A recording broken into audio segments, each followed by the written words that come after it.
Assalamualaikum, selamat pagi anak-anak. Nah, materi hari ini kita akan belajar subtema 4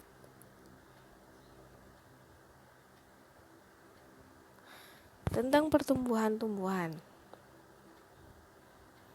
Nah, yang pertama pertumbuhan-tumbuhan itu dibagi menjadi dua. Yang pertama, generatif. Generatif artinya perkembangbiakan tumbuhan secara alami, jadi tanpa bantuan manusia.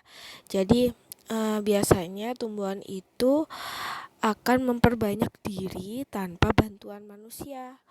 Nah, cara yang dapat dilakukan tumbuhan yaitu pertama dengan biji. Jadi ketika biji itu ditanam, maka dia akan tumbuh dengan sendirinya. Nah, selanjutnya dengan tunas. Tunas itu nanti ada penjelasannya ya di slide selanjutnya. Jadi tunas itu nanti juga ada beberapa contoh tumbuhan. Kemudian umbi.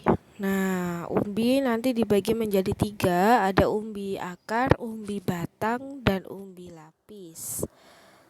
Lalu dengan spora. Spora itu ada alat kelamin jantan dan betina. Nah, spora itu nantinya tumbuhannya akan memperbanyak diri tapi masih dalam satu tumbuhan. Kemudian perkembangbiakan yang kedua yaitu vegetatif.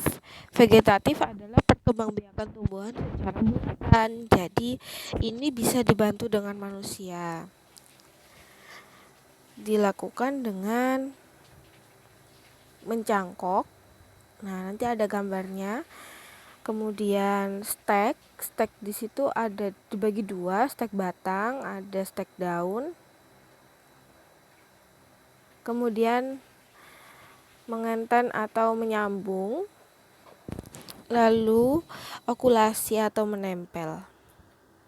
Biji. Nah, yang pertama dengan biji. Coba perhatikan gambarnya. Dari biji, tumbuh akar, bertunas, lalu mulai tumbuh daun. Dari biji,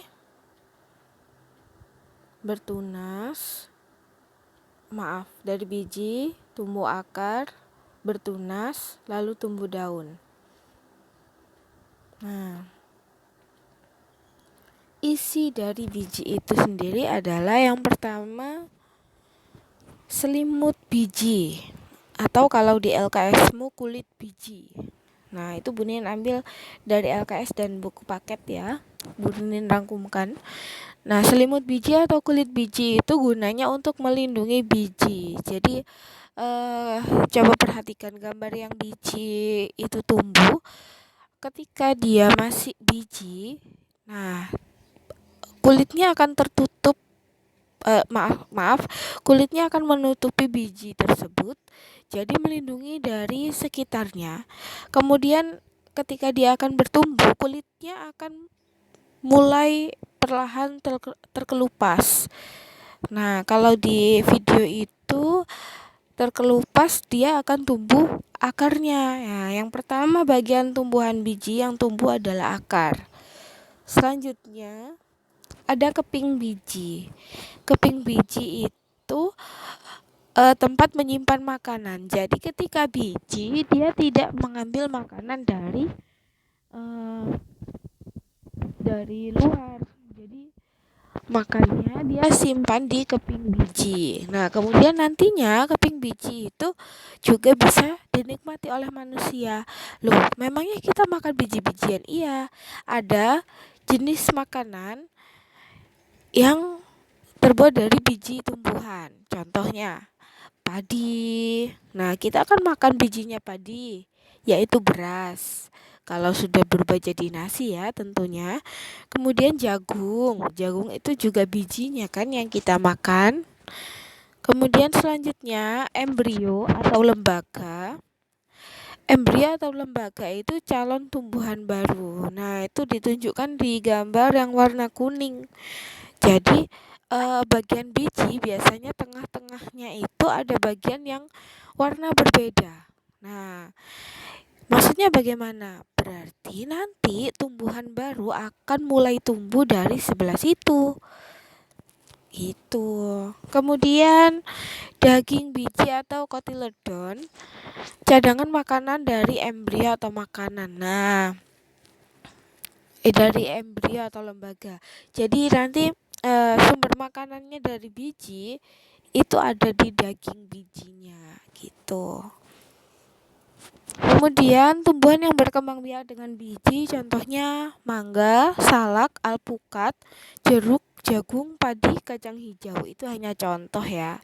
Ada beberapa jenis lagi yang tumbuhnya dari biji. Jadi kita bisa menanam bijinya, kemudian akan tumbuh tumbuhan baru. Selanjutnya, tunas. Nah, tunas dibagi menjadi dua, tunas biasa dan tunas adventif. Nah, perhatikan, itu tunas yang biasa. Jadi, tunas biasa itu contohnya tumbuhan bambu, pisang, tunas tebu. Nah, itu jadinya begini. Ada tumbuhan induk atau tumbuhan yang sudah dewasa gitu. Itu sebutan di dalam IPA itu bukan dewasa saja ya, bisa dikatakan induk. Nah, apa itu ibunya? Nah, tumbuhan induk di sebelahnya akan muncul tunas atau tumbuhan yang akan jadi tumbuhan baru, anakan. Nah, anakan ini tumbuh pastinya tidak jauh dari induknya. Jadi sebelahnya atau biasanya ada di dekat induknya seperti itu. Nah, coba perhatikan yang bambu. Bambu itu dia tumbuh di sekitar tumbuhan bambu induk. Kalau yang tebu juga seperti itu. Dia malah tumbuh di bagian induknya. Kemudian kalau pisang itu tumbuhnya di sekitar seperti bambu. Gitu. Kemudian yang kedua, tunas adventif.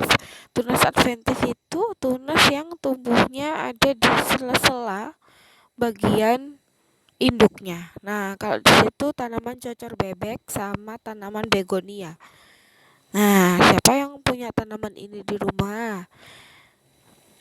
Itu dari tunas-tunas itu dari bakal tumbuhan baru dari anakan itu akan bisa tumbuh tumbuhan baru yang akan nantinya jadi tumbuhan induk begitu. Nah, coba perhatikan cocor bebek yang digambar kecil-kecilnya. Itu asalnya cocor bebeknya tumbuh di sela-sela daun induk. Nah, kemudian daun induk itu sudah tua, maka dia akan hancur dengan tanah, lalu tumbuhan anakan atau tunas itu akan tumbuh menjadi tumbuhan baru. Selanjutnya, bunga. Nah, kalau kita di sekolah, Bu Nina akan menunjukkan bunga sepatu. Kenapa bunga sepatu? Karena bunga sepatu adalah bunga yang sempurna, bunga yang memiliki bagian-bagian bunga lengkap. Memangnya ada, Bu, bunga yang tidak memiliki bagian tubuh lengkap? Ada. Kadang ada bunga yang tidak memiliki butik. Ada bunga yang tidak memiliki mahkota lengkap. Contoh, kamu pernah tahu bunganya putri malu yang ini bulat-bulat itu yang ininya serbuk sarinya bisa rontok. Nah, itu kan tidak sempurna karena dia tidak punya mahkota dan kelopak begitu. Nah, kenapa? Bunga itu alat perkembangbiakan pada tumbuhan berbiji. Jadi tumbuhan berbiji itu pasti punya bunga. Coba lihat, perhatikan bagian-bagian bunga tersebut. Nah, mahkota itu yang warna-warni itu, yang besar. Makanya pernah dengar sebutan begini, eh, rambut adalah mahkota terindah. Maksudnya rambut adalah mahkotanya wanita. Nah, karena apa? Wanita kalau dia punya mahkota, dia akan terlihat cantik gitu. Kalau wanita yang gundul, nah itu sudah terlihat tidak cantik ya. Kurang cantik sih, bukan cantik, tapi alangkah lebih cantik kalau dia punya rambut. Sama bunga juga seperti itu. Yang membuat dia cantik adalah mahkotanya yang berwarna-warni itu. Nah, kenapa ya? Nah, kita akan pelajari satu-satu. Yang pertama, tangkai bunga dari bawah, nah diperhatikan. Nah, itu namanya tangkai, bagian yang menghubungkan bunga dengan batang. Gitu ya. Batang kan tempatnya tumbuhan untuk berdiri gitu. Nah, selanjutnya kelopak. Nah, kelihatan kelopak, sudah menemukan gambar kelopak. Kelopak untuk melindungi bunga sewaktu kuncup. Nah, ketika dia mau mekar, maka kelopaknya akan terbuka. Kalau dia masih kuncup, akan tertutup kelopak. Begitu ya. Selanjutnya, mahkota. Nah, ini yang tadi pun ini ceritakan. Mahkota menarik serangga untuk membantu penyerbukan bunga. Nah, penyerbukan itu apa ya? Penyerbukan itu peristiwa jatuhnya benang sari ke kepala putik. Jadi, penyerbukan itu kawinnya tumbuhan itu. Berarti tumbuhan bisa kawin, Bu? Iya. Hasil dari kawinnya bunga itu akan membentuk tumbuhan yang baru, bisa membentuk bunga baru. Nah, begitu. Kok bisa kawin begitu, Bu? Nah, nanti Benin jelaskan kalau sudah semua bagian bunga Benin sebutkan ya. Nomor 4, benang sari atau alat kelamin jantan. Nah, kalian sudah ketemu benang sari di situ? Benang sari itu bagiannya ya yang dari benang sari sampai ke kepala sari. Jadi biasanya itu berupa serbuk-serbuk yang mudah lepas. Nah, yang kelima yaitu putik, alat kelamin betina. Nah, ini Bu Nina akan jelaskan penyerbukan. Jadi, peristiwa penyerbukan itu ketika benang sari jatuh ke kepala putik. Jadi, tadi kan Bu Nina bilang kalau benang sari itu bagian bunga yang mudah rontok. Ketika dia rontok, dia nempel ke kepala putik. Nah, sudah ketemu belum di situ gambar kepala putik? Jadi dia akan menempel ke kepala putik. Nah, disitulah terjadi penyerbukan. Kalau sudah terjadi penyerbukan, maka hasil dari penyerbukan itu akan disimpan di bakal biji. Ketemu gambar bakal biji? Nah, calon tanaman baru. Bakal biji di situ merupakan hasil dari penyerbukan. Jadi nanti bunga kalau sudah rontok, nanti kan mahkotanya akan jatuh satu persatu.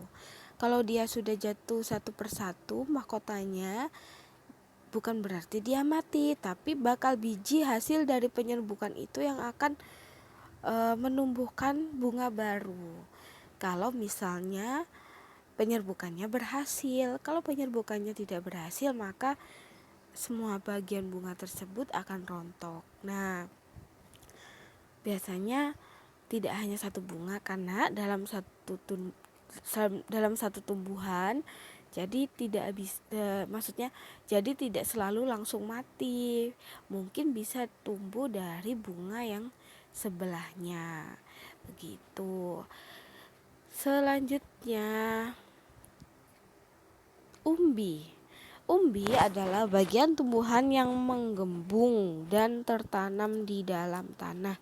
Nah, umbi itu dibagi menjadi 3. Yang pertama, umbi akar. Nah, bedanya tumbuhan berkembang biak dengan umbi akar dengan umbi yang lain adalah umbi akar itu ada bagiannya yang lancip karena dia akan mudah tertanam di tanah. Akar tumbuhan kamu tahu, dia kan pasti ada di dalam tanah. Biasanya begitu. Jadi bagian tumbuhan akan berbentuk agak lancip, itu berkembang biak dengan umbi akar.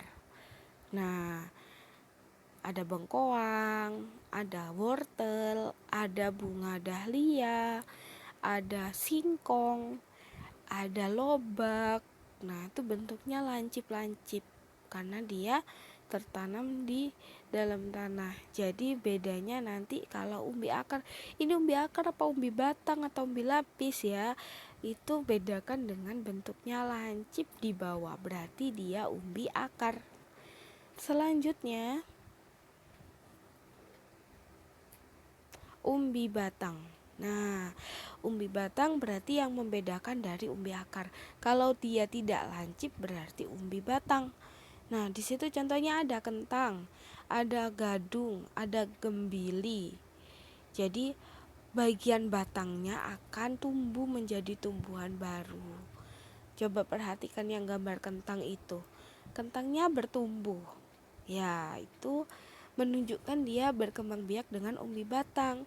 Jadi buahnya kentang itu batangnya loh nak sebenarnya. Ya, bentuknya batang tidak selalu harus lurus dan berkayu ya. Ada yang tidak berkayu. Contohnya ya salah satunya umbi batang, gambar kentang di situ ya. Selanjutnya umbi lapis. Nah, umbi lapis itu bawang-bawangan, keluarga bawang. Ada bawang merah, bawang putih, bawang bombay. Nah, selain 3 bawang itu, tumbuhan yang kamu temui tidak berkembang biak dengan apa-apa, tapi berkembang biak dengan biji. Bedakan dengan biji, maaf, berkembang biak dengan umbi. Bedakan akar, batang, dan lapis, yaitu gampang. Nanti keluarga umbi lapis itu pasti bawang-bawangan. Nah, selain itu, bentuknya lancip apa enggak? Kalau lancip berarti umbi akar. Kalau tidak lancip berarti umbi batang. Begitu bedakannya. Kemudian selanjutnya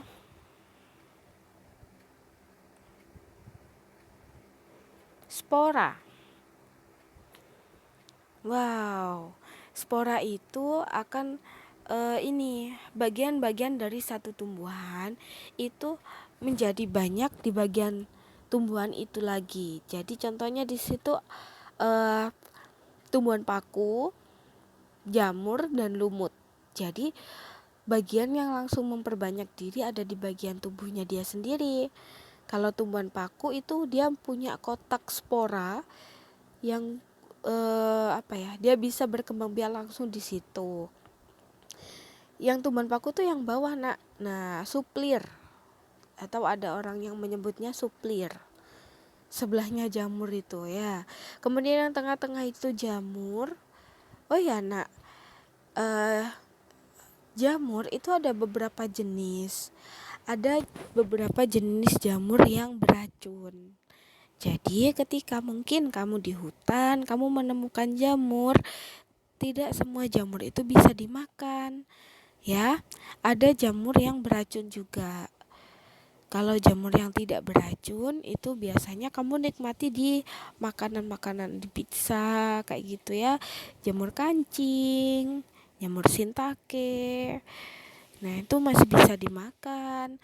Tapi ada juga beberapa yang beracun, itu jangan sampai termakan. Biasanya yang beracun itu ada di dekat-dekat pohon yang sudah lapuk, pohon-pohon yang sering terkena air, pohon yang sudah mati terkena air. Nah, itu kan ada kayunya. Dia akan tumbuh jamur biasanya. Nah, jamur seperti itu tuh tidak boleh dimakan ya. Nah, lalu selanjutnya tuh lumut. Lumut kalau dari dekat fotonya seperti itu. Jadi lumut itu juga gampang sekali memperbanyak diri karena di dalam tubuhnya sudah ada kotak spora. Lalu selanjutnya perkembangbiakan vegetatif buatan. Wow, vegetatif buatan yang pertama dengan cara mencangkok. Nah, coba perhatikan. Boleh urutkan ya perjelasannya. Dari Jadi tumbuhan yang bisa dicangkok itu tumbuhan yang memiliki kayu di batangnya. Memangnya ada tumbuhan yang tidak punya kayu? Ada. Contohnya kentang tadi ya. Kemudian kangkung. Nah, itu di dalamnya kan tidak ada kayunya. Pohon pisang juga tidak punya kayu. Kayu itu bagian yang keras itu loh, nak, yang kalau dipukul bisa tek-tek, bisa dibuat mainan itu loh biasanya. Nah, Di situ contohnya itu sepertinya loh ya, pohon mangga apa pohon jambu itu di situ. Itu bisa juga digunakan untuk menjangkok. Nah, caranya yang pertama adalah kupas kulit pohonnya. Nah, jadi dikupas kulit pohonnya menggunakan cutter. Nah, lalu nanti kelihatan kayunya, tapi kayunya itu masih ada selimutnya. Biasanya warna hijau atau coklat muda. Nah, itu dikerok dulu. Kenapa? Itu namanya kambium. Kambiumnya dikerok dulu. Kalau kambiumnya tidak dikerok, tumbuhannya tidak akan tumbuh. Nah, setelah dikuliti, dikerok, lalu diberi tanah. Nah, itu yang ada gambar di bungkus plastik itu, nah itu dalamnya tanah, makanya dia bisa menggembung. Tanah lalu ditutup plastik, diikat atas bawahnya. Nah, jangan lupa nak, ketika sudah ditutup plastik, itu bisa juga ditutup sabut kelapa. Tahu sabut kelapa nak? Yang kulitnya buah kelapa itu? Nah, itu malah lebih baik pakai sabut kelapa karena kalau dia nanti disirami airnya bisa tersimpan. Jadi suatu waktu lupa menyiram, tanamannya tidak akan kering. Nah, kalau pakai plastik jangan lupa lobangi dengan cara ditusuk-tusuk bagian plastiknya. Jadi ditusuk-tusuk. Kenapa? Tujuannya ketika kita menyiram nanti airnya akan bisa terserap masuk ke dalam tanah. Gitu. Nah, nanti tumbuhan baru akan tumbuh dari sela-sela pojokannya ini kerokan tadi. Nah, jadi kan tadi sudah dikuliti ya, kulitnya dikelupas. Bagian atas bawah itu yang berbatasan dengan tanaman induk itu akan tumbuh akar mulai dari situ.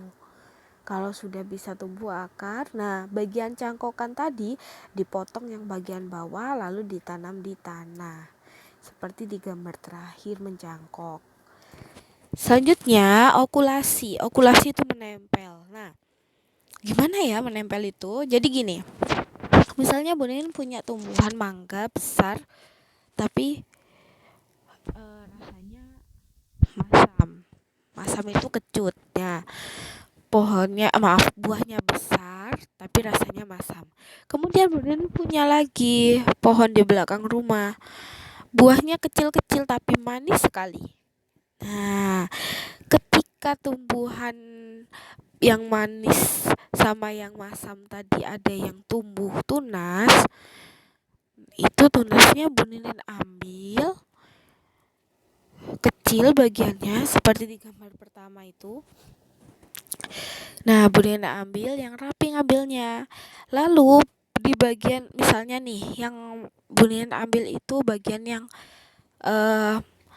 tunas dari pohon yang buahnya besar dan masam tadi ya. Nah, itu Bu Ninin ambil lalu Bu Ninin tempelkan di pohon yang buahnya kecil tapi manis. Nah, Bu Ninin tempelkan di situ. Lalu ditutup. Kemudian jangan lupa diikat supaya tidak lepas. Nah, nanti dari bagian yang tadi diambil, dari bagian yang buahnya besar tapi masam, nanti akan tumbuh akar yang menempel pada pohon yang buahnya kecil tapi manis. Gitu. Nah, nanti dari bagian situ akan tumbuh tumbuhan baru. Itu nanti bagian yang sudah diikat tadi dipotong, ditanam di tanah. Nah, bisa jadi hasil dari okulasi ini akan menghasilkan buah yang besar dan manis. Bisa jadi seperti itu. Bisa juga jadi yang tumbuh itu nanti buahnya kecil dan masam. Wah, itu kegagalan ya. Kalau terjadi kegagalan bisa dilakukan lagi cara okulasi. Begitu. Selanjutnya cara yang ketiga menyambung atau mengenten itu dengan cara bagian dari tumbuhan hampir sama seperti okulasi, tapi bagian Kalau sambung ini dari atas disambungnya, bukan ditempelkan dari tengah-tengah. Kalau ini disambung dari atas, nah itu ada bagian tumbuhan yang dipotong miring sela kanan dan kirinya, lalu ditancapkan di tumbuhan baru, lalu diikat. Nah, di situ nanti akan tumbuh tumbuhan baru.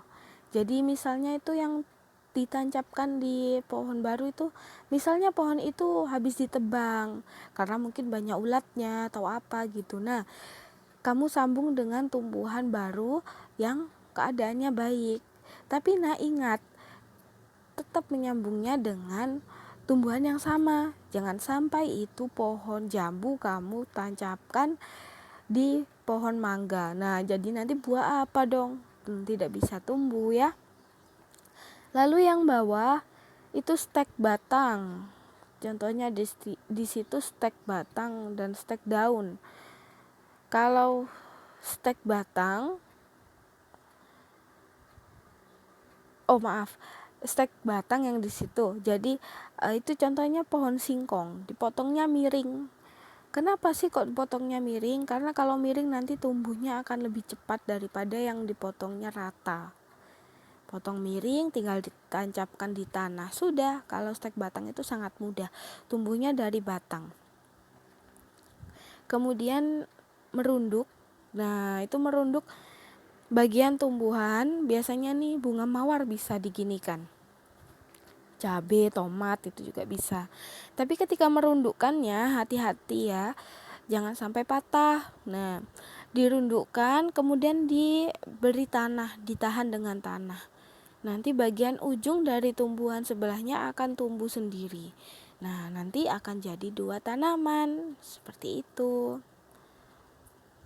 Oke, sekarang kita bahas latihan pembelajaran 1 di LKS. Dibuka LKS-nya ya.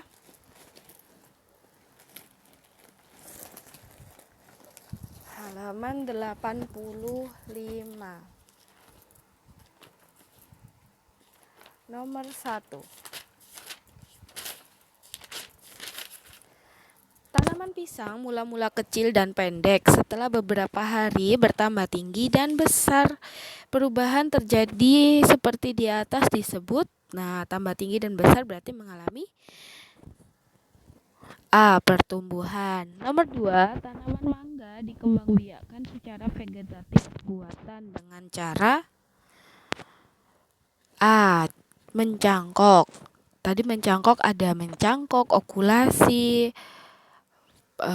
menyambung, okulasi atau menyambung, mengenten atau menempel, kemudian ada stek, kemudian ada merunduk ya yang tadi. Nah, kalau pohon mangga bisa dikembangbiakkan dengan cara yang mencangkok. Nomor 3, mozaik dibuat dengan cara ditempel. Nah, maaf nih, mozaik akan Bunin bahas di video selanjutnya.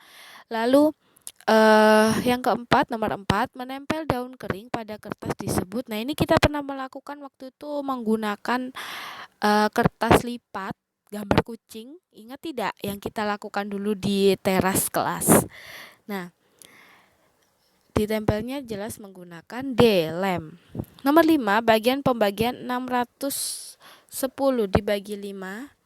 Nah, 6-nya dulu dibagi 5, 1, sisa 1 kan, 1 dengan 1, jadi 11 dibagi 5 hasilnya 2, sisa 1 dengan 0 jadi 10 dibagi 5 jadi 2, jawabannya B. Nomor 1, nggak sengaja. Apa yang dimaksud perkembangbiakan tumbuhan secara alami? Perkembangbiakan tanpa bantuan manusia. Kemudian nomor 2, bagaimana cara pohon pisang berkembang biak? Dengan tunas. Nomor 3, apa yang dimaksud dengan lukisan intarsia? Nah, intarsia itu contohnya nanti ada.